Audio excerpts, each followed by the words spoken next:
ಕೆಲವು ಮಂದಿ ಬಂದು ಹೇಳ್ತಿರ್ತಾರೆ ನಮಗೆ, ಒಂದು ಮದುವೆದು ಮುಗೀತದು, ಮದುವೆ ಮುಗಿಸಿ ಬಂದು ನನಗೆ ಭೇಟಿ ಆದ್ರೆ ಮಠದಾಗ, ನಿಮ್ಮ ಆಶೀರ್ವಾದದಿಂದ ಭಾಳ ಚಲೋ ಮಣಿತನ ಸಿಕ್ತ್ರಿ ನಮ್ಮ ಮಗಳಿಗೆ, ಚಲೋ ಆತು ತಂದೆ ನಾನು.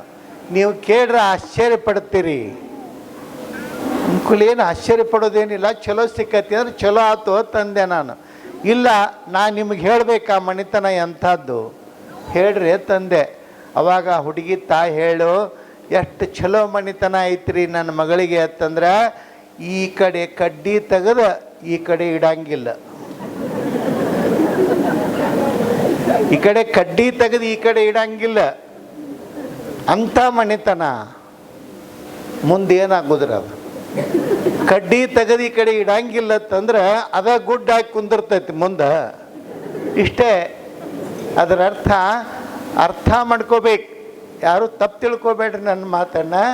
ಇವತ್ತು ನಮಗೆ ಒಳ್ಳೆ ಮನೆತನ ಅಂತ ನಾವು ಎದಕ್ಕೆ ಹೇಳಬೇಕು ಅಂತಂದರೆ, ಆಳು ಕಾಳುಗಳಿದ್ದ ಮನೆತನ ಅಲ್ಲ, ಸಂಪತ್ತು, ಹಣ, ಬೆಳ್ಳಿ, ಬಂಗಾರ, ವಜ್ರ ವೈಡೂರ್ಯಗಳಿದ್ದ ಮನೆತನ ಭಾಳ ಒಳ್ಳೆ ಮನೆತನ ಅಂತಲ್ಲ. 10-20 ಕಾರು ವಾಹನಗಳಿದ್ದರೆ ಅದು ಭಾಳ ದೊಡ್ಡ ಮನೆತನ ಅಲ್ಲ. ಯಾವುದು ಭಾಳ ದೊಡ್ಡ ಮನೆತನ ಅಂತಂದರೆ, ಎಲ್ಲರೂ ಪರಸ್ಪರ ಪ್ರೀತಿ ವಿಶ್ವಾಸದಿಂದ ನಕ್ಕೋಂಥ ಚಂದಾಂಗಿ ಕುತ್ಕೊಂಡು ಊಟ ಮಾಡ್ತಿದ್ರೆ ಅದರಷ್ಟು ಒಳ್ಳೆ ಮನೆತನ ನಾನು ಗಮನಿಸಿದಂಗೆ ಮತ್ತೊಂದಲ್ಲ. ತಪ್ಪು ತಿಳಿಬೇಡ್ರಿ ನನ್ನ ಮಾತನ್ನು. ನನ್ನ ಮಾತಿನ ಉದ್ದೇಶ ಬೇರೆ ಇದೆ. ಯಾವುದು ಅಂತಂದರೆ, ಎಲ್ಲಿ ದುಡಿಯೋದಿಲ್ಲ ಅದು ಒಳ್ಳೆ ಮನೆತನ ಅನಿಸ್ಕೊಳ್ಳೋದಿಲ್ಲ. ಯಾವ ಮನೆತನದೊಳಗೆ ದುಡಿಮೆ ಇರ್ತದ, ಶರಣರೇನು ಹೇಳಿದರು, ಕಾಯಕವೇ ಕೈಲಾಸ ಅಂದರು. ದುಡಿದು ಉಣ್ಣು. ನೀವು ಅರ್ಥ ಮಾಡಿಕೊಳ್ಬೇಕು. ಪ್ರಸಾದ ಮಾಡುವಾಗ ತಟ್ಟೆಯೊಳಗಿರುವ ಅನ್ನವನ್ನು ಕೈಯೊಳಗೆ ಹಿಡ್ಕೊಂಡು ಒಂದು ಸಾರಿ ಅನ್ನಕ್ಕೆ ಕೇಳು ಏನಂತ, ಈ ಅನ್ನವನ್ನು ನಾನು ತರಬೇಕಾದ್ರೆ, ಉಣ್ಣಬೇಕಾದ್ರೆ ಇದಕ್ಕೆ ನಂದು ಏನಾದರೂ ಒಂದು ಹನಿ ಬೆವರು ಮುಟ್ಟದೆ ಏನೋ, ಇದಕ್ಕೇನಾದರೂ ನಾನು ಪರಿಶ್ರಮ ಪಟ್ಟಿನೇನು ಅನ್ನುವಂಥದ್ದನ್ನು ಕೇಳಿ ಉಣ್ಣಬೇಕು. ಆದರೆ ಒಂದು ತಿಳ್ಕೋಬೇಕು, ಈ ಅನ್ನವನ್ನು ಬೆಳೆದ ರೈತನಿಗೆ ನಾನು ನಮಸ್ಕರಿಸಿ ಈ ಅನ್ನವನ್ನು ಉಣ್ತೀನಿ ಅಂತಿಕೊಂಡೇಳಿ ನಾವು ಪ್ರಸಾದ ಮಾಡಬೇಕೇ ಹೊರತು, ರೈತ ಬೆಳೀಲಿಲ್ಲ ಅಂತಂದರೆ ನಾವ್ಯಾರೂ ಬದುಕೋದಕ್ಕೆ ಸಾಧ್ಯ ಇಲ್ಲ. ಆ ಕಾರಣಕ್ಕೆ ರೈತನಿಗೆ ಮೊದಲ ನನ್ನ ನಮನ ಅನ್ನುವಂಥ ಭಾವ ನಮ್ಮಲ್ಲಿರಬೇಕು. ಒಂದು ಮಾತು ಭಾಳ ಚಂದ ಹೇಳ್ರಿ ಅವರು, ಏನು ನಮಗೆ ಬೇಡಾದದ್ದನ್ನು ಓದಿ ಎಲ್ಲಿ ಒಗಿತೀವಿ ನಾವು, ಭಾವ್ಯಾಗ, ಇಲ್ಲ ಅಂದ್ರೆ ಹಳ್ಯಾಗ.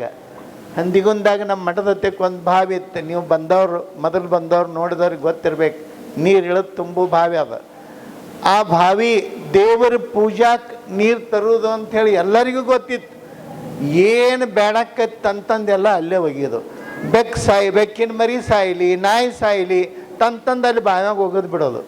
ಹೀಗಾಗಿ ಅನಿವಾರ್ಯವಾಗಿ ನಾವು ಅದನ್ನು ಬಾವಿ ಮುಚ್ಚಬೇಕಾತ. ಎಷ್ಟು ಅದು ನಮ್ಮ ಜನರಿಗೆ ಎಷ್ಟು ವಿಚಿತ್ರ ಕಲ್ಪನೆ ನಿಮ್ಗೆ ಹೇಳಬೇಕು. ಇಲ್ಲಿ 22ನೇ ಇಸ್ವಿ ಅಂತ ಕಾಣಿಸ್ತದೆ. ಮಹಾಪುರ ಬಂತಲ್ರಿ, ಯಾವಾಗದ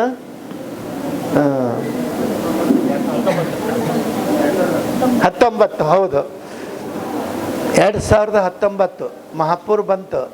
ನಿಮಗೆಲ್ಲ ಗಮನಿಸಿರಿ, ಅವಾಗ ಎಷ್ಟು ಮಹಾಪುರ ಬಂತು ಅಂತಂದರೆ, ಎಲ್ಲ ಹೊಲದೊಳಗೆ ಸಹಿತ, ಹೊಲದೊಳಗೆ ಏನು ಮನೆಗಳಿದ್ದು, ಒಬ್ಬೊಬ್ರು ಹೇಳೋರು ನನಗೆ ಆ ಕಡೆ ಜುಗುಳ ಅಲ್ಲೆಲ್ಲ ಹೋದಾಗ ನಾವು ಮನ್ಯಾಗ ಊಟ ಮಾಡಿ ಹೊಳ್ಯಾಗ ಕೈ ತೊಳಿತಿದ್ದೀವಿ ರೀ. ನಮ್ಮ ಮನೆ ಹಿತ್ಲಕ್ಕನ ಹೊಳಿ ಬಂದಿತ್ತು. ಅಲ್ಲಿ ತನಕ ಹೊಳಿ ಬಂದು ಹೋದ ಮೇಲೆ ನೋಡ್ಬೇಕು ನೀವು ಹೆಂಗಾಗಿತ್ತಲ್ಲಿ ಅಂತಂದ್ರೆ, ಆ ಹೊಳಿನೂ ಯಾಕೆ ಬಂತು? ಭಾಳ ಮಂದಿ ಅಂತಾರೆ, ಇದೇನ್ರಿ ನಿಸರ್ಗ ಪ್ರಕೋಪ, ದೇವ್ರು ಇಂಥ ಕೆಟ್ಟ ಇದನ್ನು ಮಾಡಿದ. ಇದೆಲ್ಲ ಮಾಡೋ ಕಾರ್ಬಾರ್ ನಾವು ಮಾಡ್ತೇವೆ, ಮತ್ತೆ ಬೇಯೋದು ದೇವ್ರನ್ನ ಬೇಯ್ತಿರ್ತೀವಿ ಅಂತೀವಿಲ್ರಿ. ಏನು ದೇವರು ಎಷ್ಟು ನಿರ್ದಯಿ, ಈನ ಮನೆ ಹೊಳಿ ಮಹಾಪುರ ತಂದು ಎಲ್ಲ ಸತ್ಯಾನಾಶ ಮಾಡಿ ಹೋದ ನಮ್ಮ ಜೀವನ. ಆ ಹೊಳಿ ಹೋದ ಮೇಲೆ ನೋಡಬೇಕಾಗಿತ್ತು ನೀವು ಅಲ್ಲಿ ಏನೇನಿತ್ತು ಅಂತಂದ್ರೆ, ಯಾಕೆ ಹೊಳಿ ಬತ್ತು ಅನ್ನೋದನ್ನು ನಿಮ್ಗೆ ಹೇಳ್ತೀನಿ.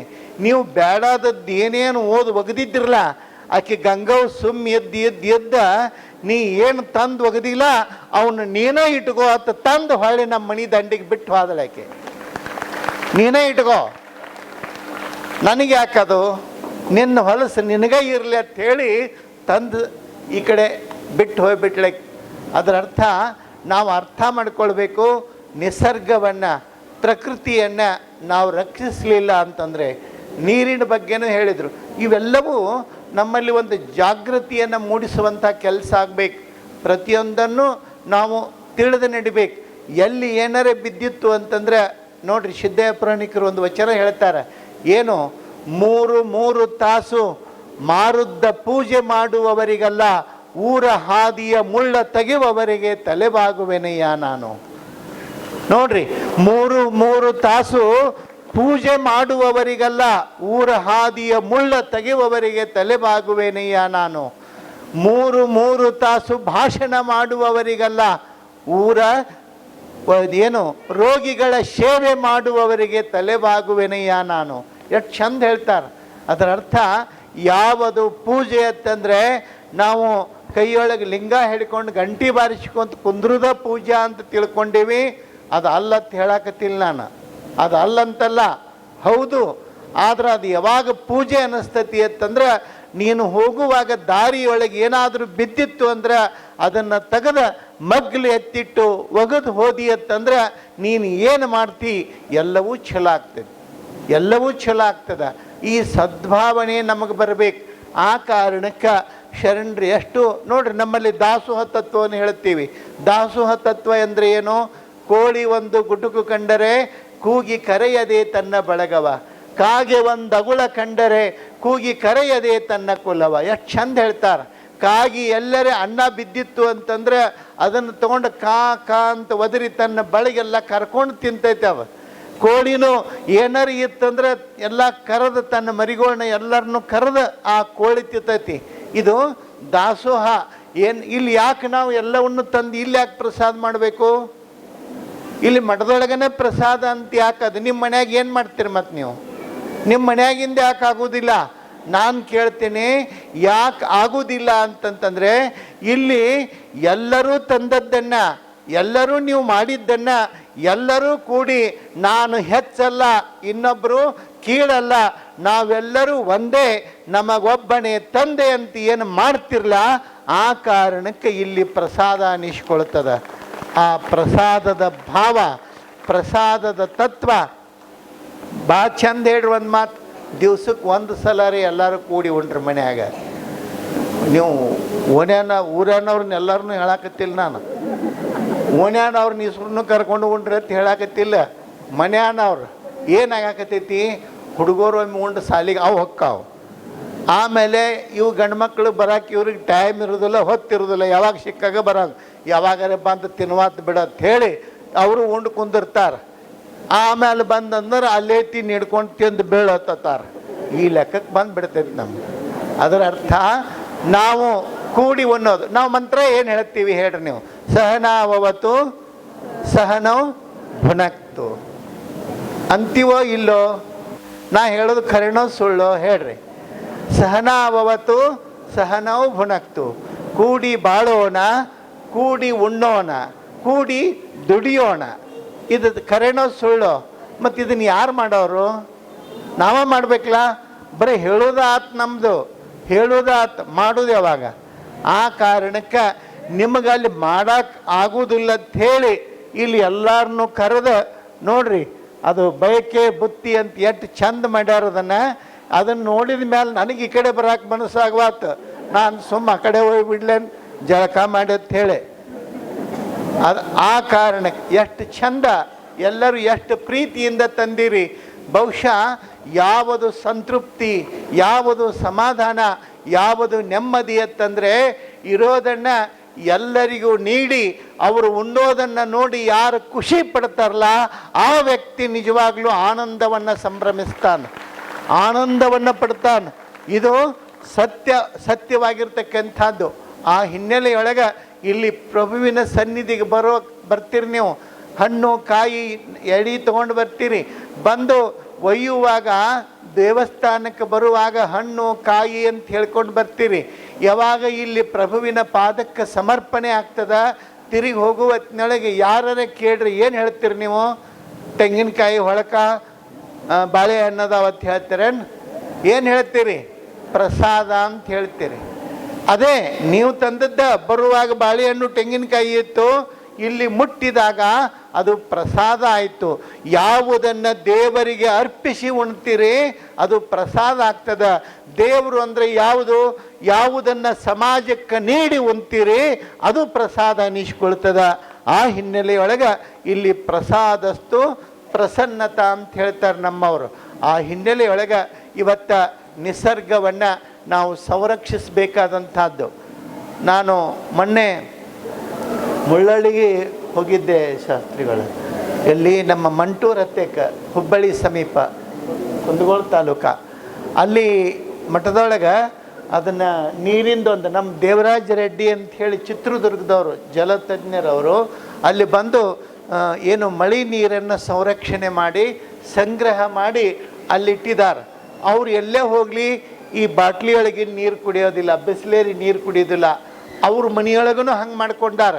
ಮೇಲೆ ಮಾಳಿಗೆ ಮೇಲೆ 1-2 ಸಲ ಮಳೆ ಆದಮೇಲೆ ಬಿದ್ದೇನು ಸ್ವಚ್ಛ ಆಗುತ್ತಲ್ಲ, ಆಮ್ಯಾಗಿನ ನೀರೆಲ್ಲ ಹಿಡಿತಾರೆ, ಹಿಡಿದು ಸಂಗ್ರಹ ಮಾಡಿ ಇಡ್ತಾರೆ. ನೀವು ಆ ನೀರನ್ನು ಎಷ್ಟು ವರ್ಷ ಇಟ್ಟರು ಸಹಿತ, 20 ವರ್ಷ ಇಟ್ಟರು ಸಹಿತ ಆ ನೀರು ಕೆಡೋದಿಲ್ಲ. ಎಷ್ಟು ಅದ್ಭುತ ನೀರು ಅಂತಂದರೆ, ನಾನು ಅಲ್ಲಿರೋ ತನಕ ಯಾವ ನೀರು ಮುಟ್ಟಲಿಲ್ಲ, ಅದು ಒಂದೇ ನೀರು ಕುಡಿದೆ, ನನಗೆ ಏನೇನೂ ಸಮಸ್ಯೆ ಬರಲಿಲ್ಲ.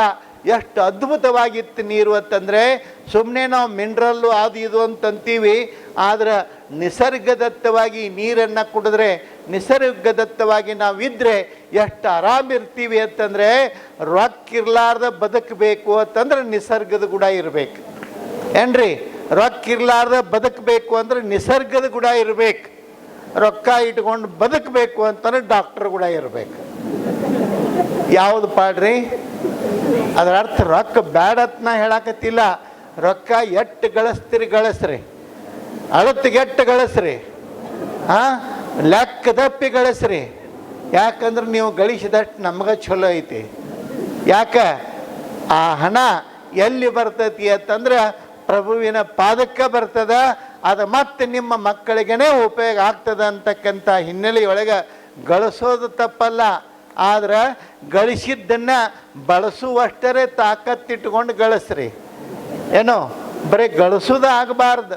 ಆ ಹಣ ಸತ್ಕಾರ್ಯಕ್ಕೆ ನಿಮಗಾಗಿ ಬಳಕೆ ಆಗೋ ರೀತಿಯೊಳಗೆ ಅದು ಆಗಲಿ ಅನ್ನುವಂಥ ಮಾತನ್ನು ಹೇಳ್ತಾ, ಪೂಜ್ಯರಾದ ಪ್ರಭು ಮಹಾಸ್ವಾಮಿಗಳವರು ಇಲ್ಲಿ ನೋಡ್ರಿ ಈ ಕಾರ್ಯಕ್ರಮವನ್ನು ಮಾಡಿ ಅಕ್ಕ ಪ್ರಶಸ್ತಿಯನ್ನು ನೀಡುವಂಥದ್ದು, ಆಮೇಲೆ ವೈದ್ಯಕೀಯ ರಂಗದೊಳಗೆ ಸೇವೆಯನ್ನು ಮಾಡುವಂಥ ಇಂಥ ನೋಡ್ರಿ. ಅವರು ನಾನು ಕೇಳ್ತೀನಿ, ಡಾಕ್ಟ್ರಾಗಿ ಸುಮ್ಮನೆ ಪೇಷಂಟ್ ಬರ್ತಾವ ಹೇಳ್ಕೊಂಡು ರೊಕ್ಕ ತೊಗೊಂಡು ರೊಕ್ಕ ಮಾಡ್ಕೊಂಡು ತನ್ನ ಕುಂದ್ರಾಗ ಬರ್ತೈತಿ ಇಲ್ರಿ? ಅವ್ರಿಗೆ ಬರ್ತೈತಿ ಇಲ್ಲೋ? ಇದು ಯಾಕೆ ಬೇಕಾಗೈತಿ? ಯಾಕೆ ಬೇಕಾಗೈತಿ ಅಂತಂದ್ರೆ, ನನಗೆ ರೊಕ್ಕ ಮುಖ್ಯ ಅಲ್ಲ, ನನ್ನ ಜೊತೆಗೆ ಸಮಾಜ ಬದುಕೋದು ಭಾಳ ಮುಖ್ಯ ಅನ್ನುವಂಥ ಪ್ರೀತಿ ಇಲ್ಲ. ಇದನ್ನು ಜನಪರ ಕಾಳಜಿ ಅಂತ ಹೇಳ್ತೀವಿ ನಾವು. ಇದಿರಬೇಕು. ಆ ಕಾರಣಕ್ಕೆ ಅಂಥವ್ರನ್ನೆಲ್ಲ ಕರ್ಕೊಂಡು ಬಂದು ನಿಮಗೆ ಇಲ್ಲಿ ವಿಚಾರಗಳನ್ನು ಹಂಚಿಕೊಳ್ಳೋದ್ರ ಜೊತೆಗೆ ಮಾರ್ಗದರ್ಶನವನ್ನು ಮಾಡಿಸುವಂಥ ಕೆಲಸ ಮಾಡಿದಾರಲ್ಲ, ಅದು ಭಾಳ ಸಾರ್ಥಕವಾದಂಥದ್ದು. ಅಕ್ಕ ಪ್ರಶಸ್ತಿ ನೋಡ್ರಿ ಇಲ್ಲೇ ಎಲ್ಲೆಲ್ಲೋ ಸಮೀಪದೊಳಗಿತ್ತು. ಈ ಸಾರಿ ಅಕ್ಕ ಪ್ರಶಸ್ತಿ ನಮ್ಮ ರಾಜ್ಯದ ರಾಜಧಾನಿ ಬೆಂಗಳೂರಿಗೂ ಸಹಿತ ಚಿಮ್ಮಡದಿಂದ ಅಕ್ಕ ಪ್ರಶಸ್ತಿ ಹೋಗ್ತದೆ ಅಂತಂದರೆ ಅದು ಅಲ್ಲಮ ಪ್ರಭುವಿಗೆ ಹೆಗ್ಗಳಿಕೆ, ಅಲ್ಲಮ ಪ್ರಭುವಿನ ಪಾದಕ್ಕೆ ಒಂದು ಗೌರವ ಅಂತ ನಾನು ಭಾವಿಸ್ಕೋತೀನಿ. ಇಂಥ ಒಂದು ಕಾರ್ಯವನ್ನು ಮಾಡೋ ಮೂಲಕ ಪೂಜ್ಯರು ಈ ಮಠದ ಕೀರ್ತಿಯನ್ನು, ಈ ಊರಿನ ಕೀರ್ತಿಯನ್ನು ನಾಡಿನ ತುಂಬ ಬೆಳಗ್ತಾ ಇದ್ದಾರಲ್ಲ, ಅದು ಬಹಳ ದೊಡ್ಡದು. ಭಾಳಷ್ಟು ಸರಳರು, ಸಾತ್ವಿಕರು. ಈಗೆಲ್ಲ ಸ್ವಾಮಿಗಳು ಹೆಂಗೆ ಅಂತಂದ್ರೆ ಭಾಳ ಅಂದ್ರೆ ಭಾಳ ಅದ್ಭುತ ಜಗತ್ತೇ ಸ್ವಾಮಿಗಳದ್ದು ಒಂದು, ಅದನ್ನು ಹೇಳಕ್ಕೆ ಹೋಗೋದಿಲ್ಲ. ಮತ್ತು ಸುಮ್ಮನೆ ಅವು ಬೇರೆ ಬೇರೆ ಆಗ್ತಾವ. ಆದರೆ ಆ ಅದ್ಭುತ ಜಗತ್ತಿನೊಳಗೆ ಭಾಳ ವಿರಳಾತಿ ವಿರಳರೊಳಗೆ ಅತ್ಯಂತ ಸಾತ್ವಿಕರು ನಮ್ಮ ಸ್ವಾಮಿಗಳಿಗೆ ಯಾರು ಅಂತಂದರೆ ನಮ್ಮ ಚಿಮ್ಮಡದ ಪ್ರಭು ಸ್ವಾಮಿಗಳು ಅಂತ ಹೇಳಿದರೆ ತಪ್ಪಾಗಲಿಕ್ಕಿಲ್ಲ. ಅಂಥವರನ್ನು ನಾವು ಉಳಿಸ್ಕೊಂಡು ಬೆಳೆಸ್ಕೊಂಡು ಅವರ ಮಾರ್ಗದರ್ಶನದೊಳಗೆ ಈ ಮಠ ಮುಂದುವರಿಲಿ, ಬೆಳೀಲಿ ಅಂತ ಹೇಳ್ತಾ, ನಾನು ಕೊನೆ ತನಕನೂ ಇಲ್ಲಿ ಬರಬೇಕಾಗಿತ್ತು ಕಾರ್ಯಕ್ರಮಕ್ಕೆ. ದಯಮಾಡಿ ಕ್ಷಮಿಸಬೇಕು. ಅನಿವಾರ್ಯವಾಗಿ ನಾನು ಬೀದರ್ ಜಿಲ್ಲೆ ಬಾಲ್ಕಿಗೆ ಪ್ರವಚನಕ್ಕೆ ಒಂದು 22 ದಿವಸ ತನಕ ಹೋಗಬೇಕಾದ ಅನಿವಾರ್ಯತೆ ಹಿನ್ನೆಲೆಯೊಳಗೆ ಇವತ್ತು ಬಂದಿದ್ದೀನಿ. ಕಾರ್ಯಕ್ರಮ ಯಶಸ್ವಿ ಆಗಲಿ. ಅಲ್ಲಮ್ಮ ಪ್ರಭುವಿನ ಹಾನಗಲ್ಲ ಕುಮಾರಸ್ವಾಮಿ ಅಂತಃಕರಣದ ಆಶೀರ್ವಾದ ನಿಮ್ಮನ್ನೆಲ್ಲ ಮುನ್ನಡೆಸಲಿ ಅಂತ ಕೊಂಡು ಹೇಳಿ ಆಶಿಸ್ತಾ, ನಮ್ಮ ಚಿಂಚಣಿಯ ಶಿವಪ್ರಸಾದ ದೇವರು ನೀವು ನೋಡಬೇಕಾಗಿತ್ತು. ಮೊನ್ನೆ ಚಿಂಚಣಿ ಹೆಂಗಾಗಿತ್ತು ಅಂತಂತಂದ್ರೆ, ಚಿಂಚಣಿ ಒಂದು ಸಣ್ಣ ಹಳ್ಳಿ, ಆದ್ರೆ ಅವ್ರ ಕಡತಕ್ಕೆ ಹೆಂಗಾಗಿತ್ತಂದ್ರೆ ಚಿಕ್ಕೋಡಿ ಸುಳ್ಳ ಚಿಂಚಣಿ ಖರೆ ಅನ್ನೋ ರೀತಿಯೊಳಗೆ ಅದ್ಭುತವಾದ ಕಾರ್ಯಕ್ರಮವನ್ನು ಮಾಡಿ ಭಾಳ ಕೇವಲ ಒಂದು 5-6 ತಿಂಗಳೊಳಗೆ ಇಡೀ ಆ ಭಾಗದೊಳಗೆ ಒಂದು ಆಧ್ಯಾತ್ಮದ ಕ್ರಾಂತಿಯನ್ನೇ ಮಾಡುವ ಮೂಲಕ ಕೆಲಸಕ್ಕೆ ತೊಡಗಿಕೊಂಡಿದ್ದಾರೆ. ಅವ್ರು ಹೇಳಿದರು, ಚಿಂಚಣಿ ಬೇರೆ ಅಲ್ಲ, ಚಿಮ್ಮಡ ಬೇರೆ ಅಲ್ಲ, ತೇರದಾಳ ಬೇರೆ ಅಲ್ಲ, ಎಲ್ಲಿ ಅಲ್ಲಮ್ಮ ಪ್ರಭು ಪಾದ ಇಟ್ಟಾನ ಅದೆಲ್ಲವೂ ನಂದು ಅನ್ನುವಂಥ ಅಭಿಮಾನದಿಂದ ಹೇಳಿದ್ರಲ್ಲ, ಆ ಭಾವನೆ ಬಹಳ ದೊಡ್ಡದು. ಅವರ ಪ್ರೀತಿಯನ್ನು, ಅವರ ಸಹೃದಯತೆಯನ್ನು ಮತ್ತೊಮ್ಮೆ ನಾವು ಗೌರವಿಸ್ತಾ, ನಮ್ಮ ರುದ್ರಯ್ಯ ಶಾಸ್ತ್ರಿಗಳವರ ಒಂದು ಪರಿಶ್ರಮ ಇಲ್ಲೆಲ್ಲ ನೀವು ಕೇಳಿದ್ದೀರಿ. ಆ ಚರಿತ್ರೆಯನ್ನು ಇನ್ನೂ ಇದೆ. ಆ ಚರಿತ್ರೆಯನ್ನು ಕೇಳಿ ಅವರ ಮುಖೇನ ನಿಮ್ಮ ಬದುಕನ್ನು ಒಳಿತು ಮಾಡ್ಕೋರಿ ಅಂತ ಕೊಂಡೇಳಿ ಆಶಿಸ್ತಾ 2 ಮಾತುಗಳನ್ನ ನಾನು ಮುಗಿಸ್ತೇನೆ. ನೂರ ನೋದಿ ನೂರ ಕೇಳಿದರೇನು, ಆಶೆ ಹರಿಯದು ರೋಷ ಬಿಡದು, ಮಜ್ಜನ ಕೆರೆದು ಫಲವೇನು, ಮಾತಿನಂತೆ ಮನವಿಲ್ಲದ ಜಾತಿ ಡೊಂಬರ ನೋಡಿ ನಗುವ ನಮ್ಮ ಕೂಡಲ ಸಂಗಮ ದೇವ ಎಂಬಂತೆ ಬಸವಣ್ಣವರ ವಚನವನ್ನು ಅತ್ಯಂತ ಅದ್ಭುತವಾಗಿ ತಮ್ಮ ಆಶೀರ್ವಚನದಲ್ಲಿ ಮಾತೃ ಸ್ವರೂಪಗಳಾಗಿರ್ತಕ್ಕಂತಹ ಯಾವತ್ತು ಚಿಮ್ಮಡ ಗ್ರಾಮದ ಸದ್ಭಕ್ತರ ಸಹೃದಯವರ ಪೀಠಾಧಿಪತಿಗಳು ಸಹಿತ ಹೌದವರು, ಹಂದಿಗುಂದದ ಶ್ರೀಮನ್ನೆರಜನ ಪರಮ ಸ್ವರೂಪಿ ಪ್ರಭು ಮಹಾಸ್ವಾಮಿಗಳ ಶಿವಾನಂದ ಮಹಾಸ್ವಾಮಿಗಳಿಗೆ ಅನಂತ ಕೋಟಿ ಭಕ್ತಿಪೂರ್ವಕ ಪ್ರಣಾಮಗಳನ್ನು ಸಲ್ಲಿಸ್ತಾ ಇದ್ದೀವಿ.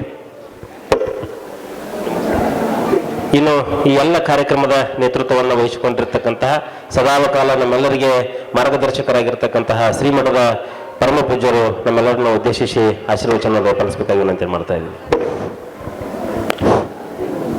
ಓಂ ಶ್ರೀ ಗುರು ಬಸವಲಿಂಗಾಯ ನಮಃ.